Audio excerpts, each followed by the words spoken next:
Hello and welcome to I Literary Can't Even. I'm Kyra and I'm here with Paula. Hello. And Claire. Hey. Okay, so all three of us are back in the house again today, so it's going to be fun. So today we wanted to explore a new topic that Paula brought up the other day, and it is celebrities who use ghostwriters. So, Paula, hit me. Well, I was watching a reality TV show the other night, and one of the people wrote a book, and she was getting accused of ghostwriting, and I thought, what perfect topic to talk about, which is ghostwriting. And I was wondering, since you two are authors, have you guys ever thought of ghostwriting before you started writing? Has that ever crossed your mind to do any ghostwriting? Seriously considered it, because it would be a way of earning money while still working in the literary world. And then, could that not support my own writing? Yeah, that's a good question. It's very interesting. I have considered it before. I didn't consider it until I started publishing, actually, because same. The idea of it just was like, if I'm writing a book, then I'm publishing that book. This is too much effort for someone else. But then, when you look at the kind of money that could be involved, I can see how it would be tempting. But there is still a big part of me that would find it difficult to let go of something I'd worked that hard on. Yeah. Even for the money. I know. I agree. Well, as I was doing some research on it, the thing that really got to me, you're absolutely right, Claire, the lucrative nature of it, because they do pay you a lot, obviously, to do it. But the idea that you lose the copyright for your work, which would be really hard for me to just relinquish what I've written. Yeah. And then they basically have carte blanche to edit and do what they need to do with whatever you've done. So basically, you would deliver a manuscript to them, and they could, just mark it up, and when you're done with it, it may not even look like the same manuscript you delivered to them. So that would be kind of hard to just give up. I don't know. Would you that wouldn't bother me as much, because my name wouldn't be attached to it. That's true. They could make it crap. So if it's crap, yeah. That's true. I would have more problem with being published by one of the big 5 publishers as myself, and then arguing with me over an editing point. Sure. Because that's my name and my reputation then. Yeah, actually you're right, that would be harder, because once you've signed it over to someone else, then it's not your problem anymore, so go at it, I guess. But it's whoever... Would you, if you'd been a ghostwriter for someone, and you knew who it was and what the title was going to be, would you look at the book when it was published, or would you not bother? I don't know. I want to say that I wouldn't, but it's hard not to, isn't it? I think everyone has got this, it's human nature. You're the spoiler queen though, right? So for you, this is like a spoiler almost. What have they done to my book? I don't think I could look. I think it would break my little heart to know what they've done to my book. So. Well, it's kind of similar to reading reviews and stuff. You publish a book and you say, I'm not going to look at Goodreads and stuff. I'm not going to look at the negative reviews. But you do. You can't help yourself. I do not go to Goodreads. Maybe I haven't been publishing as long as you then, so Goodreads is like the depths of hell. Oh yeah, I completely agree, and it needs a hell of a rework in terms of moderation. Yeah. But it still doesn't stop me, like, every now and again clicking on it and having a look. It's not even my own reviews that upset me as much as when I see people I adore being, slated. Some reviewers go on there and they are outright mean. And that's a lot of, I don't know if it still goes on, but there used to be a lot of, I hope you die because you wrote a book that they didn't like. And it's like, but there's a lot of that on the internet altogether. If you have a different opinion about anything, it's like, I hope you die. It's like, what? The other thing I found out when I was researching this whole ghostwriting thing, and it makes a lot of sense, what about doing ghostwriting? Because it could, even somebody who has been writing for a while, it could put you in touch with some potentially big names. That kind of interested me. I never considered that either. That's a really good point, because, like, if you're working with a publisher for so long and they become impressed by your writing, they might say, well, you've had so many books with this person. Now let's try you on your own or something. And then the other thing I thought of too is some of these celebrities. The whole situation I saw about this ghostwriter thing was how the person got so offended about getting accused of using a ghostwriter, and that's the other interesting thing. How many, I was going to put the question to both of you. How many celebrities do you think actually write their own books and not use a ghostwriter? Right away, James Murray from Practical Jokers. And he has collaborated with a very awesome young man by the name of Darren Wearmouth on his book. But he definitely wrote his own work, which is awesome. I would imagine that it depends on the person's background. But then there's some people like journalists and other creative people where there is an overlap, so they probably would have the skill. I would say maybe it's about 50-50 then, perhaps. It could well be. I can tell you there was accusations that Barack Obama didn't write his own book. You know why there was? Oh, I can tell you this. There was a big debate because nobody could find any evidence when he was in law school or college that he actually had any. There was no published papers of his that they could compare the writing of what he did in college to what he actually wrote in his book. So there was accusations that he actually had a ghostwriter do those books. But yeah, I would say with celebrities, there are a few that I know would definitely write their own, but I think a lot of them do use ghostwriters because it just seems like I don't know. I would say that, especially the Hollywood cast out there, I don't think all of them are writing their own books. In my opinion, it's not just whether they like know how to write us, just having the time. If they're like an actor or something and they've got to be in movies, when are they going to have the time? Exactly. No, you're absolutely right. But here's my question, because you've kind of answered the question that I was going to ask. But my question is just why? If you can't write a book, then why would you want to write a book? Well, I hate to say it because everybody else is doing it, and it's another way to earn money. But can't they just get someone to make a perfume for them and have done with it? Like a million celebrity fragrances out there, just have a perfume or an aftershave, whatever. Maybe it is an ego thing and they want to write a book, but they haven't got the time or the skills or whatever, so they think, I'll just buy it. But everyone doesn't everyone have an idea for a story? But then, especially if you've already got a successful career, then why does it? If I was a fashion designer, say a famous fashion designer, and I was like, I've had an idea for a book, but actually I can't write for shit. So, never mind. I'll just carry on designing clothes. It wouldn't occur to me to go, well, actually, I really need to have a book under my name just because. Yeah. I guess that's where I get stuck. Yeah, it's like if one of us became a hugely successful author, we wouldn't then suddenly turn around and go, but I really want to release a single. Right. And hire someone hire to it. That's it, yeah. Or something. Like, fingers in all of the pies. Yeah. Well, you know what? I think you might be onto something, but I think maybe people think that writing a book is like that they feel like they haven't made it until they've told their story. I don't know, maybe. But I'm not talking about autobiographies and biographies, but people like Katie Price who have ideas for stories but can't write them, so they hire ghostwriters. Like, they just want to get these stories out their heads. But then just write it down, like, even if it's crap, just write it down. That's what I think I would find hard. You know how you just said, right, now I'm a famous author, now I want to release a single, but I'll hire someone to sing it. Yeah. Where is the joy in knowing that it isn't you? That's what I don't get. It's odd to me. I don't think I could take credit for something I didn't do myself. Yeah. I agree. But there's a lot of people, for some reason, there's a lot of these celebrities who think that they need to have a book associated with their brand. It's like, then they could go on their book tours, and then they could, it's like another way for them to be more visible. Yeah. And I don't know. Perhaps it isn't solely what they want, and it's their agents and managers and stuff pushing them in that direction. Maybe. I mean, what's kind of funny is I was watching the news the other day, and Hillary Clinton has a book out. I was just lost. And I got a kick out of President Trump. His press secretary was hysterical. Somebody asked her, "Is President Trump going to read the book?" She says, "No, he was there and he knew what happened." That's great.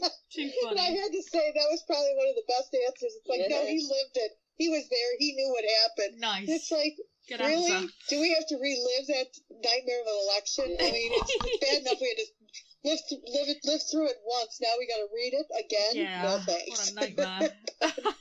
That's and funny. the question is, did she really write that book? Yeah. I wonder.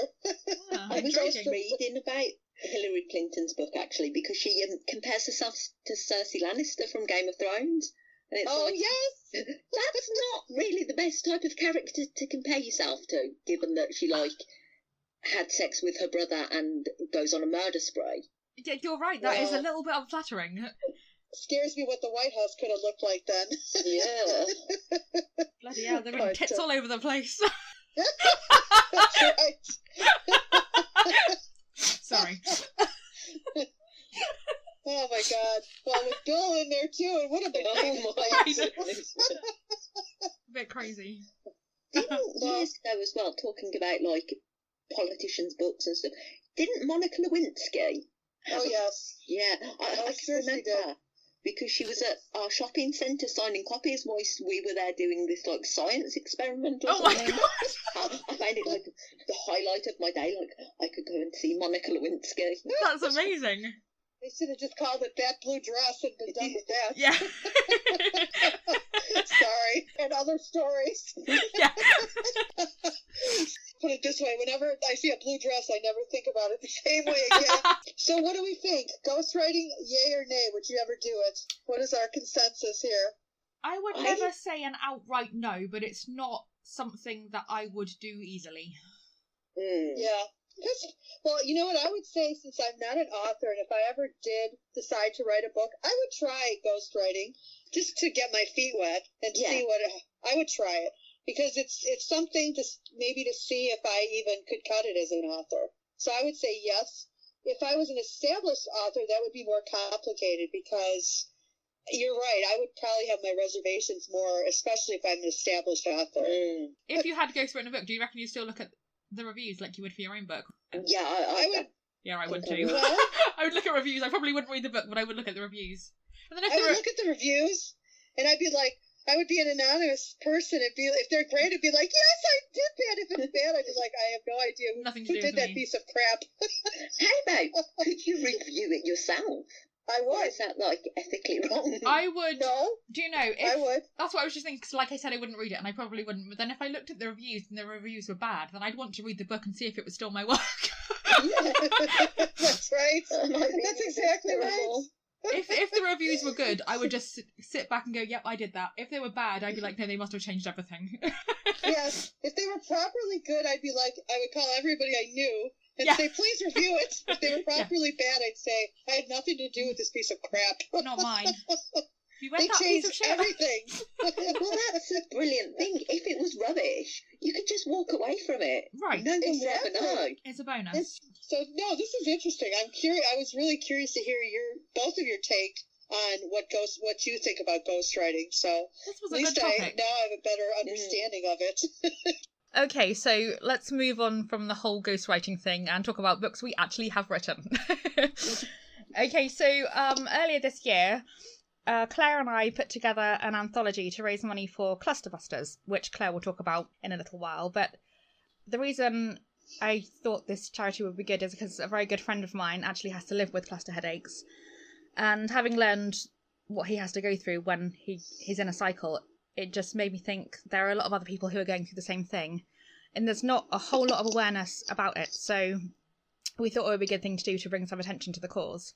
So Claire and I, along with a bunch of other authors, put together a collection of poetry and short stories based mostly on 90s Britpop songs, because the friend of mine who has the cluster headaches, he's really into it. And some of the songs aren't Britpop, but mostly they follow that theme.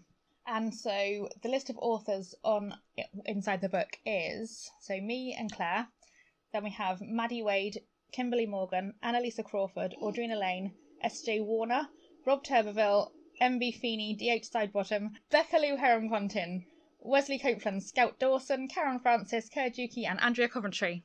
It's a big-ass book. So, the reason we're promoting it today is because it will be going off sale quite soon at the end of this month. So we wanted to give it a final push. And it is a charity book, so no money is going to the authors. Every penny raised will go straight to the charity. And it's, I think, $1.99 on Amazon US and $1.49 on Amazon UK. So grab yourself a copy, and you can also get it in paperback. Check it out. Whilst we're here, the lovely Paula is going to read a couple of excerpts. So first of all, we have a snippet from There She Goes by M.B. Feeney. Sophie walked along the promenade, the warmth making her skin prickle, with sweat under the black hoodie she wore. It had been almost a week since she made the split-second decision to pack up as much of her stuff as she could in her battered backpack. Clothes, makeup, and her e-reader were her main concerns. She'd stood looking around her tiny bedroom at all the things she'd accumulated and realized she wouldn't miss any of it. Writing the note to her mom was hard, but she didn't want to leave without letting her mom know. Sophie knew her mom would worry, but as she was only going to be away for a few days, a week at most, it wouldn't be too bad. The morning at school was one of the worst in a long time.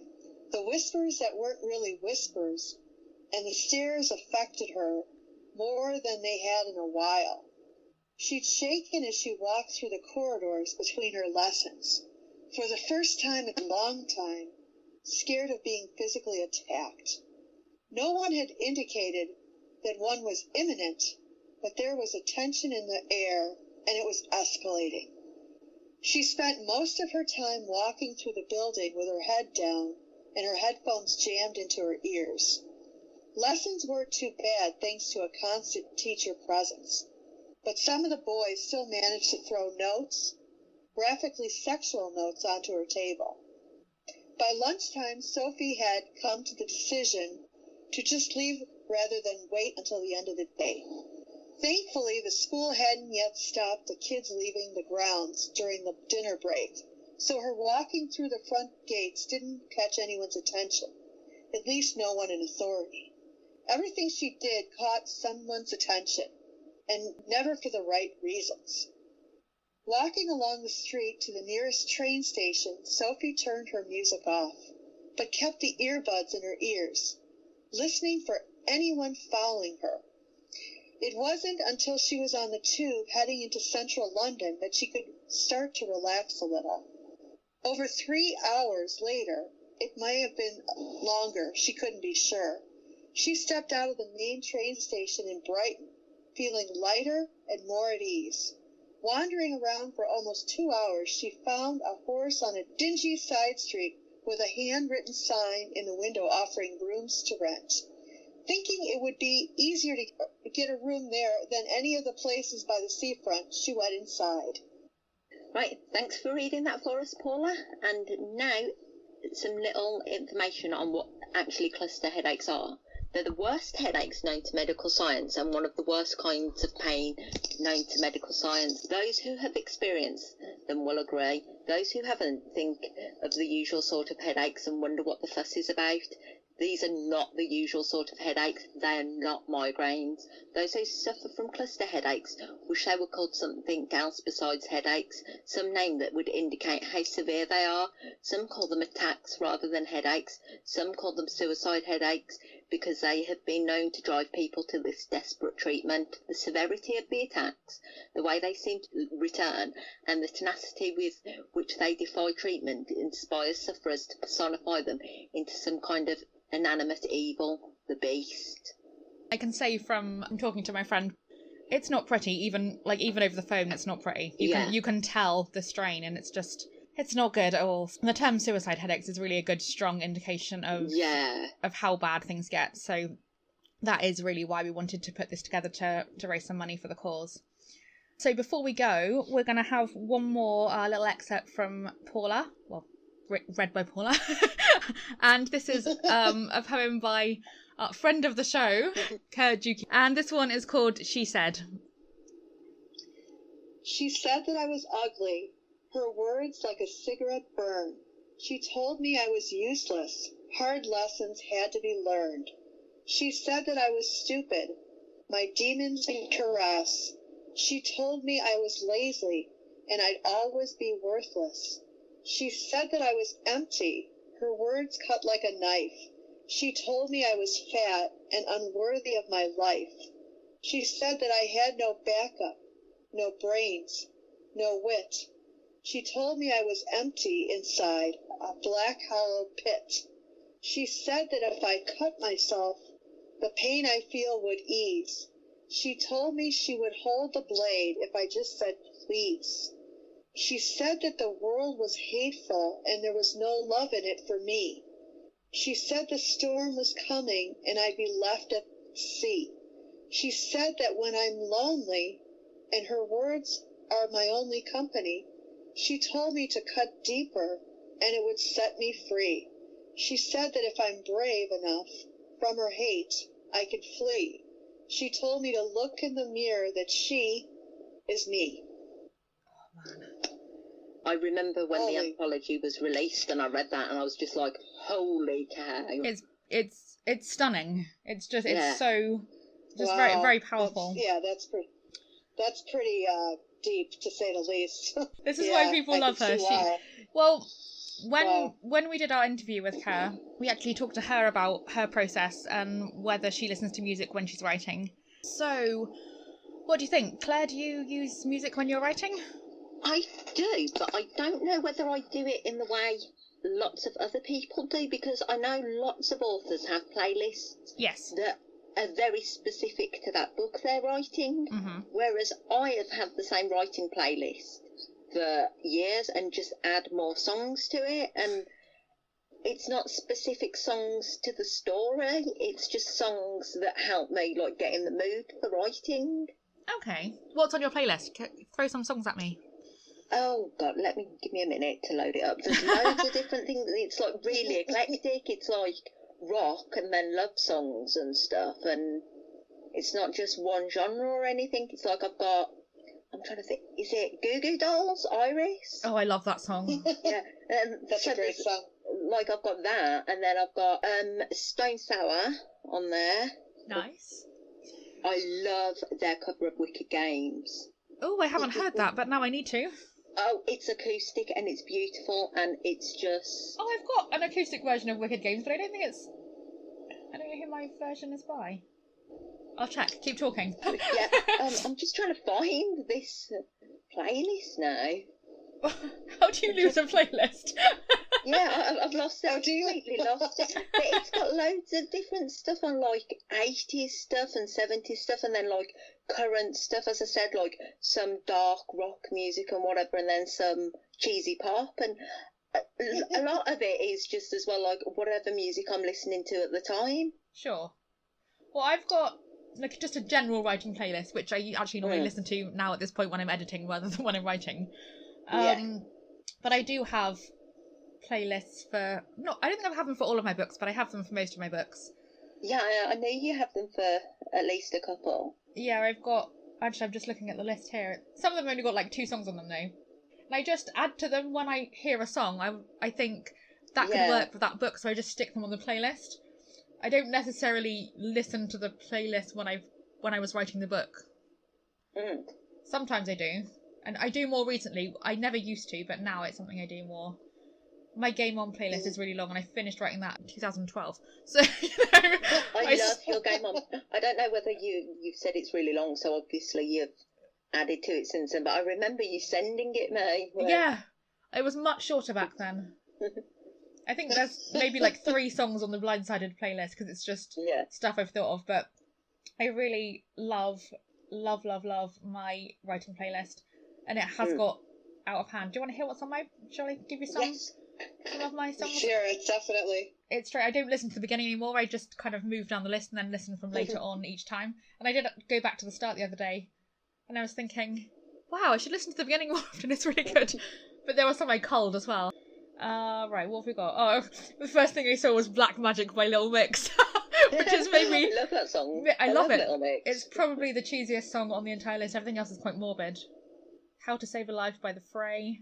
Oh, that song makes me cry. I can't listen to it. Oh, I love it though. And I've got a lot of versions of songs that are covers, where apparently I prefer the covers more than the original version. Yeah, I'm the same. I do have Wicked Game. I can't find it on my list, but it's not what you said. It's someone else, I think. I've got a bit of Oasis on here. Matt Cardle. Fall Out Boy. I love a bit of Fall Out Boy. Bush, obviously. Gavin Yeah. Rossdale, my future husband. One of my future husbands. I got a few. But I find I can't always listen to music when I'm writing. No, not always. Sometimes you just need quiet. When I'm editing, sometimes I need absolute silence. Depends on what I'm editing. If it's quite a clean edit, then I'm okay with music. If I've got to concentrate, then I have to turn it off. I can't edit at all with music. Can you not? No. Okay. No. Paula, what about you when you're doing your blogging? Do you have music? Yeah, actually I do. You know what I used to do when I would write papers in school when I was in college? I would listen to Enya, believe it or not. Enya was so calming. Oh, and it yeah. really made me... Yeah, sometimes I like calming music like that. Just a nice, unoffensive background music. Oh, I used to listen to the Harry Potter... I think it was the Goblet of Fire soundtrack I used to listen to a lot. That sounds good. Yeah, I've heard that soundtrack. That's lovely. I just like the very easy, like, you know, Enya, very new agey kind of stuff where it's just, for some reason, it just lulls me into creativity for some reason. I don't know why, but it does. Yeah. It helps. Yeah. So I would say that would be my go-to. And I keep adding on to it some, like, music in the genre of, like, Enya. And classical music, too, believe it or not. Yeah, I love classical music. Me too. I love all that stuff, like Mozart and stuff like that. I listen to a lot of that, but not when I'm working out. That's a totally different thing. Oh yeah, you need something a bit more energetic, I guess. Oh yeah, definitely. But yeah, it's calming. And when I used to do any type of reading or writing or any of that kind of stuff, I always had Enya on because that tended to just, for whatever reason, it'd take all the stress away and just help me relax and concentrate very nicely. So it was really good. But back then I didn't have playlists. Now I have a playlist. It's fun to do that. The good thing is as well with Spotify, you can do radios. So like if you like Enya and stuff, then you can do a radio from that and then find other similar sounding stuff. So that's great. Mm-hmm. Or Pandora too. You can do that with. Oh right. Oh yeah. Mhm. I love it. That really helps. But I think today's kids too. I mean, I was talking to my niece and nephew. They were doing some stuff, and all of them they always are listening to music. They've got their headphones in, and it's like the thing. My parents used to swear, "You can't write when you're listening to music," and I always thought that was crazy because I always felt like I could do that. So. Do you have mood music? That's interesting. So, like, if you're writing, if you're writing all the sex, what happens? Do you have, like, an all the sex playlist? Or... Not so much. Sometimes I will. 9-inch nails, maybe. There's obviously times, like, if something comes on my playlist, like The Fray or whatever, and I'm not writing something sad, it's like, yeah, I'll skip that one. Yeah. There's, like, different parts of the playlist for different, like, moods, isn't there? I've listened to When It's Time by Green Day 8 billion times over the last couple of weeks. Do you ever do that? Just listen to the same song, like, over and over? Yeah, that's the song right now. It's still now it is. And I went through a phase with Black by Pearl Jam. I listened to that over and over again, and I still love it. But this Green Day song seems to be hitting a part of me that is related to this thing I'm trying to write. Ah, cool. And I'm still trying to figure out how to make it work, but that's my song at the moment. That's my writing song. The one I can't get out of my mind lately is Adele. I don't know what it is. That one song, I when it first came out, I listened to it a ton, and I still am not sick of it. That song Hello, it really hits me on so many levels, it's such a great song. I think I might have to add that to my playlist when I write, because that's a very It's a very deep song if you listen to some of the lyrics to it, and it actually is kind of inspiring in some ways too. But that's one that is kind of played over and over lately. So I think it's a great song. Yeah, very. But yeah, I think there's a lot of different songs that are inspiring in different ways that help you write. Yeah. Kind of. Sometimes it's even the attitude of the singer or something. Right. Because mine at the moment is Billy Idol, and he reminds me of, the Thingy anthology we did. the Love in the First Yes. Degree anthology. Sure. Yeah, Billy Idol is like Morgan from My Story. I was that's I was what I thinking like Seth. listening to. I was thinking Rockstar. No, see, I didn't think you were going to go there. I thought you were going the other way. no, for Seth in my age gap romance, it's Ray Wilson. Okay. Oh, I did Just not see that coming. You never fail to surprise me. Now, you know how we do the picture, like celebrity pictures of like what our characters look like. Yeah. Musical characters of like with yours, with Jason and Drew. I'm trying to think of like who they are in like terms of rock stars and stuff. Okay. When I write a character, it's never based on what they do in the book. Yeah. I didn't. Rock stars weren't in my head when I wrote those books. Wrestlers were in my Right, head, which yeah. you know. But It's lots of different bits of different things, isn't it? yeah. I was going to ask as well, how about, does anyone listen to music whilst they're reading? 'Cause I know No. some people do. No. Can't do it. No. I don't. No, I can't. No, I find that really hard. Yeah, I find it hard if, like, someone's watching the telly or, like, talking too loudly whilst I'm reading. Yeah. Yeah. Do you want to concentrate? And then if you hear other Yeah. words, it distracts you from the words you're looking at. Yeah. Yeah, it's hard to do that. I mean, it depends. Sometimes I'm in the mood to listen to it. If it's anything, it would be music without any lyrics. Yeah, definitely. Then I could Yeah, do it. that's true. That's true. But not anything that I want to hear lyrics of. You know, then I'd be too focused on the lyrics of the song and not paying attention to the words of the book. Right. But then some classical music can do that as well, like pull your attention away. It can, if it gets intense. Intense. Exactly. I think with me, it's because I listen to the Nutcracker a lot. Right, sure. So that always associates with the Nutcracker. True. That's a good point. Well, you're right. Some classical music, like symphonies and stuff like that, no, I If couldn't. it's got a certain association and stuff, you can't really pull away from that association. Yeah. No, that's true. That's It's like very I think true. if I listen to the Harry Potter soundtrack, I wouldn't be able to pull away from it being Harry Potter. Oh, see, I can. I'm okay with Yeah. it. And actually, I find it quite comforting. Mm. I feel like it's like being hugged. whilst I'm Yes, fine. reading or whatever I'm doing, it feels like Yeah. a nice comfortable hug. Oh. Okay, so I guess we can all agree that we need some quiet when we're trying to read. I think that's fair to say, right? Yeah. Absolutely. But otherwise, let the music play. Yes. All right, it's almost time for us to head out of here. So before we go, we're going to hand over to Paula for our funky little outro of where you can find us. You can reach us on email via iliterarycan'teven@yahoo.com. You can find us on Facebook at www.facebook.com/iliterarycan'teven, and we're also at Twitter at www.twitter.com/iliterarycant. And also, don't forget to subscribe to us on iTunes. Alrighty, I think that's us done for this week, but we will be back next week with more literary goodness for you. Thank you very much for joining us. Alrighty, see you next week. Bye, guys. Goodbye. Have a great week.